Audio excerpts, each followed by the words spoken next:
पानी के अंदर हाथी जो है बड़ा आनंदमय जीवन निकालता है, बच्चों और पत्नियों के साथ वह खेलता है, राजा बना फिरता है। और एक दिन जो ही वह मस्ती से जल क्रीड़ा कर रहा था, उसी समय ग्रह ने आकर के उसका पैर को पकड़ा, और पैर पकड़ा तो पहले उसने पूरी ताकत से बचने का प्रयास किया। जब नहीं बच सका तो उसने अपनी पत्नी और बच्चों को पुकारा।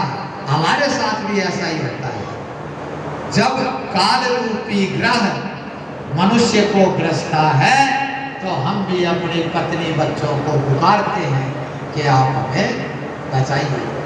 लेकिन जब समय आता है वे भी अपना प्रयास करके जंगल में चले जाते हैं। अब है गजराज जो जीवन के अंदर अहंकार के अंदर ताकत के बल पर जिया, कहता है तारा है सारा जमाना, श्याम हमको भी तारा। जो जीव गजेंद्र मोक्ष का पाठ करता है, श्रवण करता है, उसकी बुद्धि निर्मल होकर के भगवान की चरणों में लग जाए।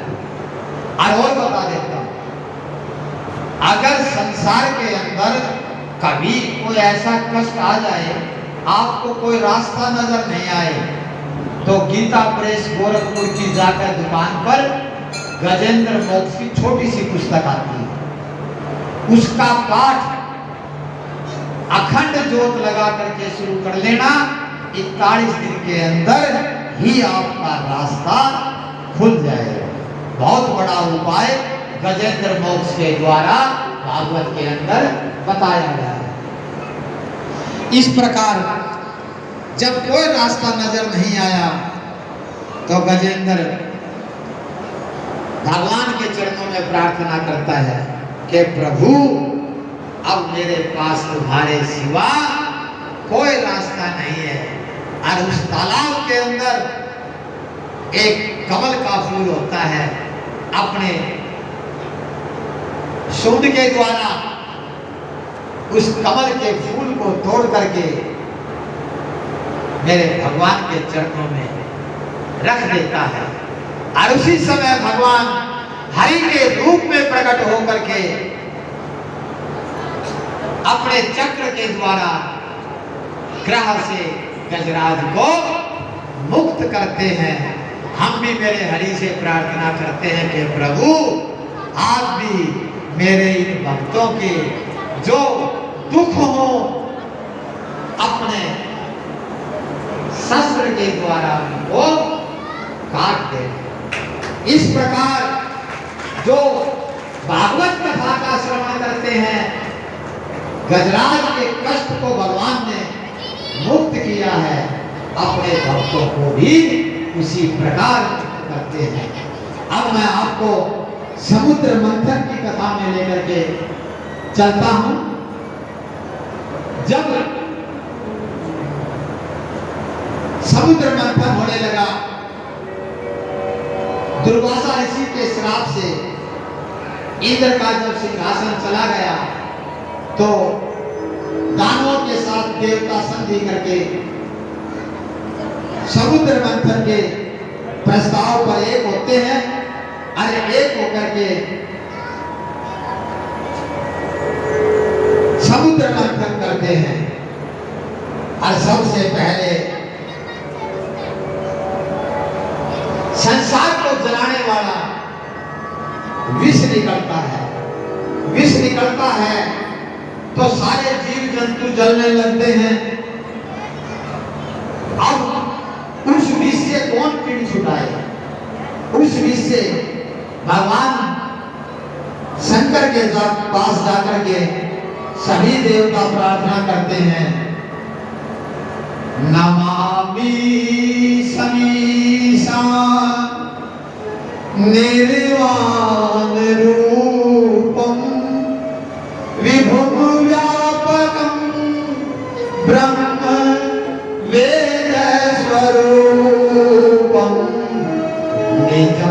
निर्गुणं निर्विकल्पं निरीहं चिदाकाशमाकाश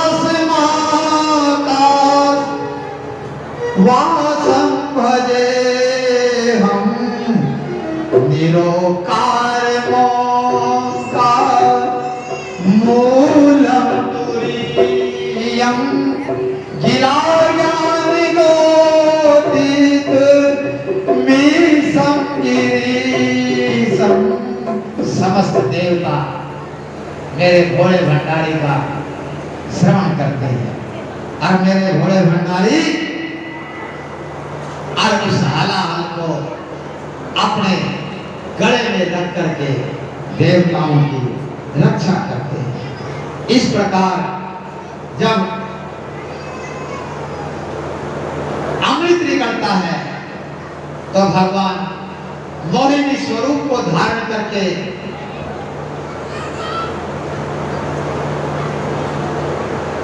देवताओं को अमृत पिलाते हैं और गलती से राहु नाम का राक्षस देवता के पंक्ति के अंदर बैठ जाता है और सूर्य के द्वारा जब ये बताया जाता है कि राहु देवताओं की पंक्ति में बैठा है तो मेरे प्रभु उसकी गर्दन अलग कर देते हैं। लेकिन उन्होंने अमृत का पान कर लिया था और आज तक राहु सूर्य और चंद्रमा पर ग्रहण लगा अपना। इस प्रकार भगवान की ये माया है। एक इस कथा से एक शिक्षा हमें जरूर लेना चाहिए। 6 काम मैं आपको 6 काम बताता हूं भागवत के द्वारा, ये किसी को नहीं करने चाहिए। नंबर 1, बच्चों से मैत्री। पहला काम बच्चों से मैत्री। नंबर 2, बिना कारण हंसी। नंबर 3, स्त्रियों से विवाद। नंबर 4, दुर्जन की सेवा। नंबर 5, गधे की सवारी। और नंबर 6, गाली गलौज करना। जो ये 6 कर्म करेगा उसको नीचा देखना, चाहे वो कितना ही बड़ा आदमी क्यों ना हो। इस प्रकार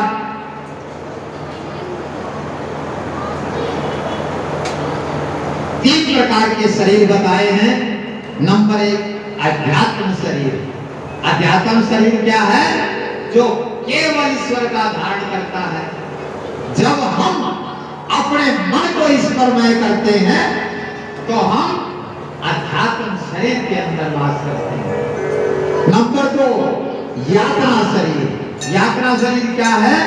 जो जीवन के अंदर नहीं मिलता, मृत्यु के बाद मिलता है।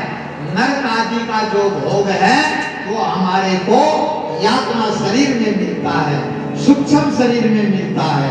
इस प्रकार जो तीसरा शरीर है वह है हमारा मौजूदा शरीर, जो इस संसार से पार करने वाला है। और सरकार इस शरीर से 4 प्रकार की क्रियाएं होती है: खाना, पीना, सोना, काम वासना और नंबर 4, आत्मरक्षा। और ये शरीर किसी काम नहीं आता। इस प्रकार इसके बाद मैं आपको आज की अंतिम कथा के अंदर प्रवेश करा रहा हूं, जिस कथा का नाम है बलि प्रकरण। देखिए, समय के अभाव में मैं इसको थोड़ा सा और सुंदर वर्णन कर सकता था, लेकिन समय की अपनी सीमा है, इसलिए मैं आज की कथा का अंतिम प्रसंग लेकर के चलता हूं। बलि प्रकरण। हे राजन, जब बलि के द्वारा समस्त स्वर्ग आदि जीत लिए गए,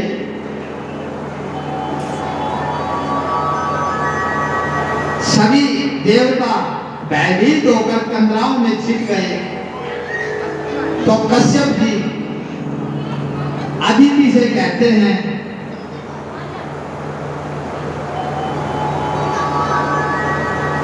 अदिति प्रार्थना करती है कि प्रभु मेरे पुत्रों को राक्षसों से वापिस दिलाओ, ऐसा पुत्र मुझे चाहिए। हे देवी, तुम जनार्दन की पूजा करो, जो व्रत मुझे ब्रह्मा जी ने प्रजाओं की कामना के लिए बताया, उसी को हरितोषक आशीर्वाद दे टाइम को।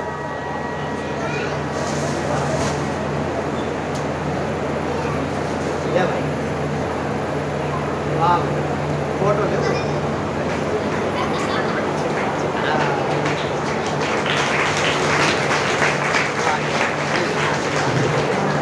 इसको एक दक्षिणा मेरा दो दी।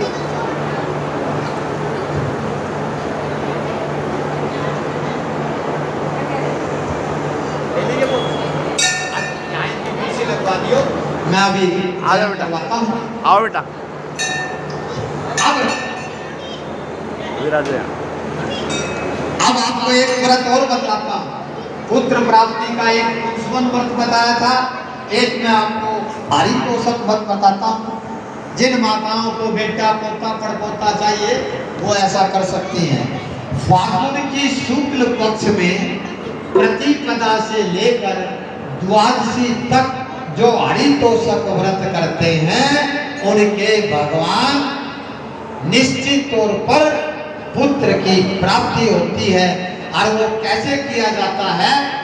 जंगली सूअर के नीचे की मट्टी से शरीर पर स्नान करके, इन जंगली सूअर तो पाव कोनी, जिसे सूअर पावे उससे के नीचे की माटी लेकर के उससे नहा करके, और यह व्रत किया जाता है, जिसको हरितोषक व्रत किया गया, जिसके द्वारा मेरे वामन भगवान प्रकट हुए। इस प्रकार बोलो वामन भगवान की।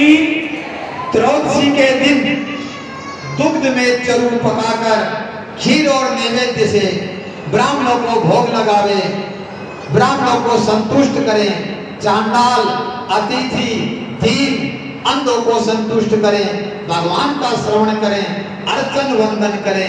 इस प्रकार यह वयोवृद्ध करने वाले के घर निश्चित पुत्र की प्राप्ति होती है।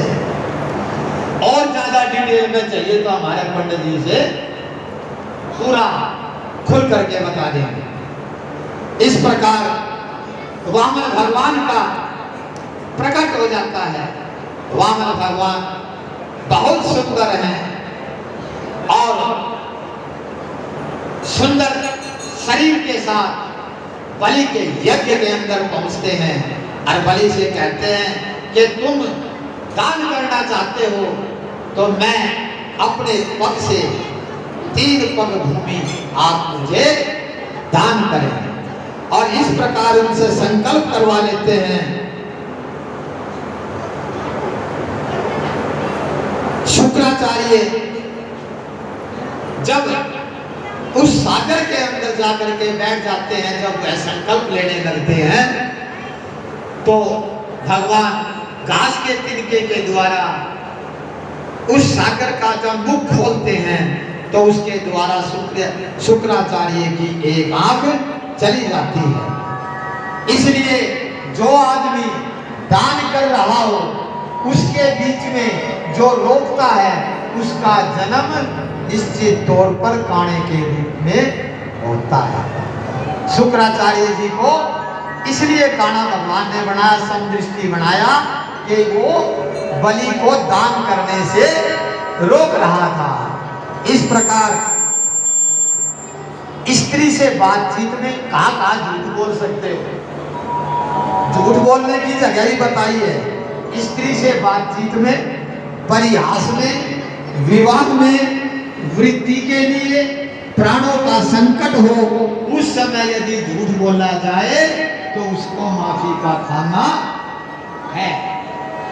इस प्रकार भगवान 3 पग के अंदर राजा बलि के समस्त साम्राज्य को ले लेते हैं। जब तीसरा पग रखने की बात कहते हैं तो बलि अपने सिर को भगवान के सामने कर देता है और भगवान ने अपना पग जब उसके सिर पर रखा तो पाताल के अंदर ले गए।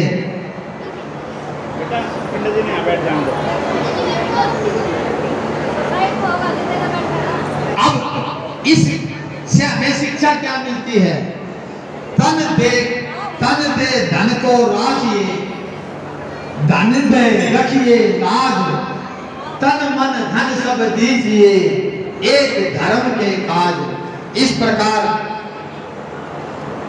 भगवान ने पाताल लोक का राजा बनाया और खुद उसके दरबान बन करके भगवान दरबारी बन करके खड़े हैं। माता लक्ष्मी को जब नारद के द्वारा पता चलता है तो रक्षाबंधन के दिन जाकर के राजा बलि के हाथ पर मौड़ी बांध करके अपने पति नारायण को छुड़वा करके लाती है। इस प्रकार आज की अंतिम प्रसंग के अंदर मैं आपको लेकर के चलूं। मत्स्य अवतार की कथा के अंदर महाराज सत्यव्रत को महाप्रलय की जल राशि में नाव में बिठा करके आत्म तत्व का उपदेश दिया। हैग्रीव नाम का राक्षस को वेदों को जो चुरा करके ले गया था उसको मार करके वेदों को ले आए। ज्ञान विज्ञान से संपन्न राजा सत्यव्रत भगवान की कृपा से वैश्यव्रत मनु हुआ। आज की कथा को मैं इस प्रसंग पर आज अपनी वाणी को विराम दूंगा और कल भगवान का जन्म मनाएंगे। एक तो कल बच्चों के खिलौने लाने हैं। ब्रिजमोहन जी बता दीजिए, बच्चों के खिलौने जिनकी जोड़ी बननी है उनको देने के लिए एक टोपी और एक चारू मेरे में गुब्बारे बांधने हैं। और कल जिन्होंने नारियल लाना है वो अपना नारियल ला सकते हैं। आइए अब आपके सबके गोडों का दर्द हमारे राम गोपाल जी आपने नचवा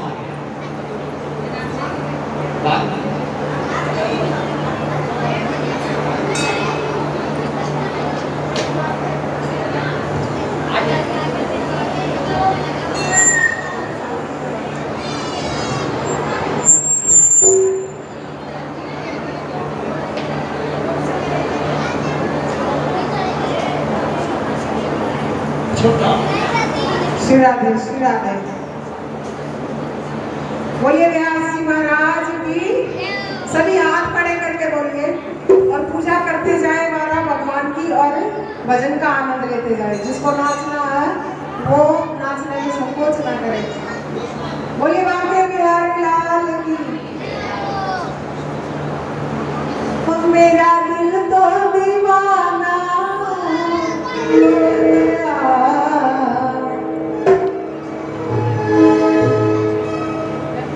मेरा दिल तो दीवाना हो गया मुरली वाले तेरा। मेरा दिल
भाई माताएं कहती नाची तो नहीं, एक छोटा सा भजन गाती हूँ, मेरा दिल कहता है कि आप जरूर नाचोगे, छोटा सा, फिर उसके बाद आरती करेंगे। इजाजत करेंगे। बोलिए व्यास, ऐसे व्यास जी महाराज ढूंढने से मिलते हैं भाई, बोलो व्यास जी महाराज की। तुलसी जोर की बजाई, गोपियां भी नहीं रुकती थी जब बंसी बजती थी, तो या तो आप गोपी नहीं हो, नाचो मिलने को, ठीक है, या तो स्वीकार कर लेना आप गोपी नहीं हो, कन्हैया से प्रेम नहीं है, या फिर नाचो, क्योंकि गोपियां कितनी महान थी वो भी नहीं रुकती थी और दौड़ पड़ती थी जहाँ जहाँ बांसुरी की आवाज आती थी। इसलिए क्या कहना है, मैं नाचूंगी, आता है भजन, मैं कल नाचूंगी।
सारे अपने स्थान पे खड़े हो जाओ, सभी खड़े हो जाओ, सारे नाचना आता है तो भी, नहीं आता तो भी,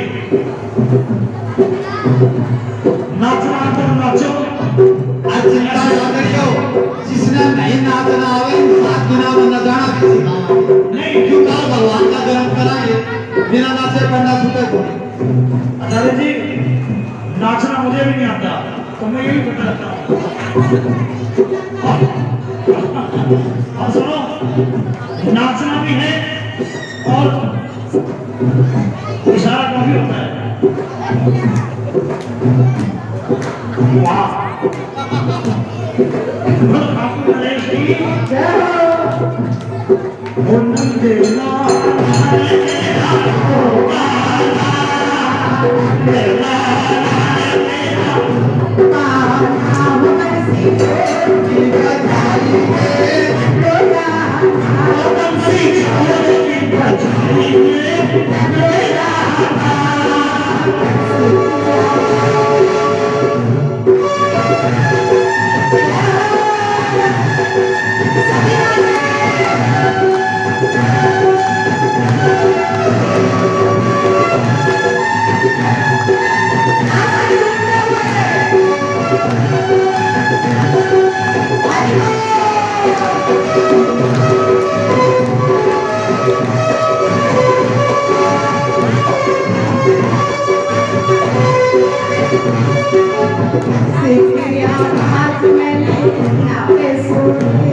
और क्या कहती है मैं क्या बंसी की आवाज मैंने बोलने सुनी बंसी की आवाज मैंने बोलने सुनी बंसी की आवाज मैंने बोलने सुनी बंसी की आवाज मैंने बोलने सुनी सजना सजना सजना छोड़ भाग बेला सजना छोड़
श्री भागवत भगवान की है आरती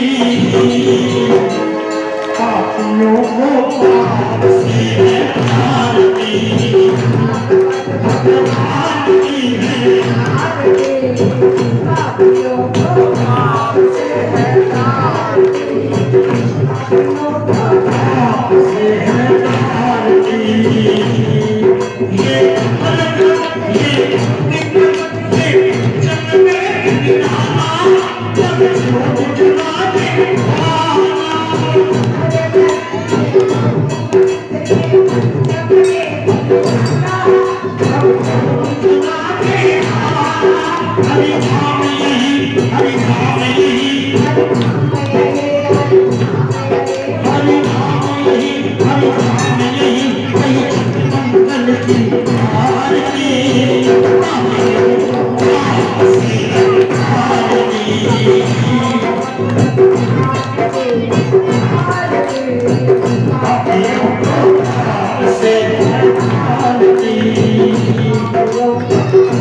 Thank you.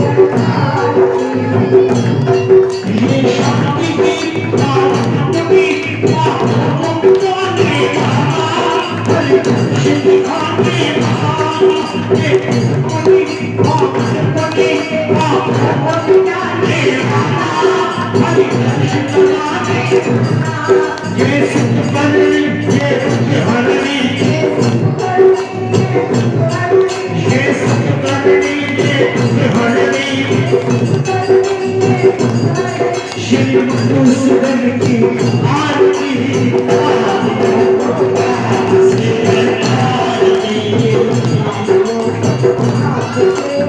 श्री भागवत भगवान की है आरती आपसे है आरती आपसे है आरती ये गुरु को जब बिगड़ी को बनाने वाला ये मंत्र को सन्मान दिखाने वाला बिगड़ी को बनाने वाला श्री राम यही कन्हैया यही श्री राम यही कन्हैया यही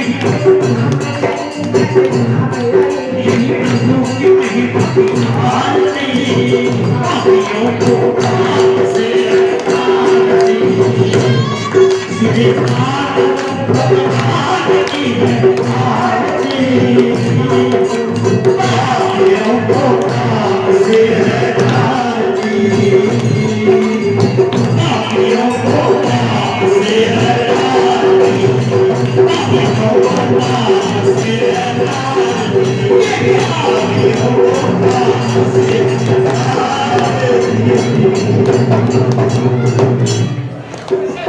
बोलिए भागवत संस्थान की व्यास जी महाराज की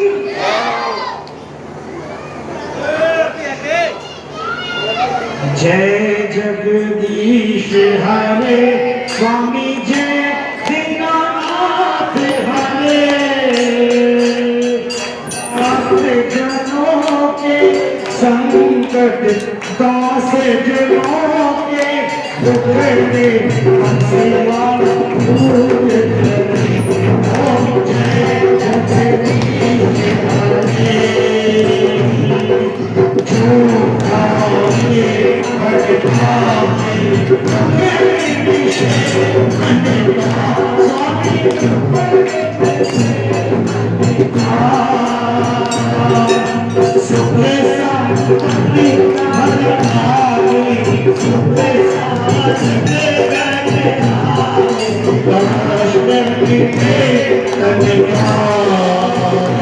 ओम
जय जगदीश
धर्म की जय हो धर्म की जय हो धर्म का रानियों में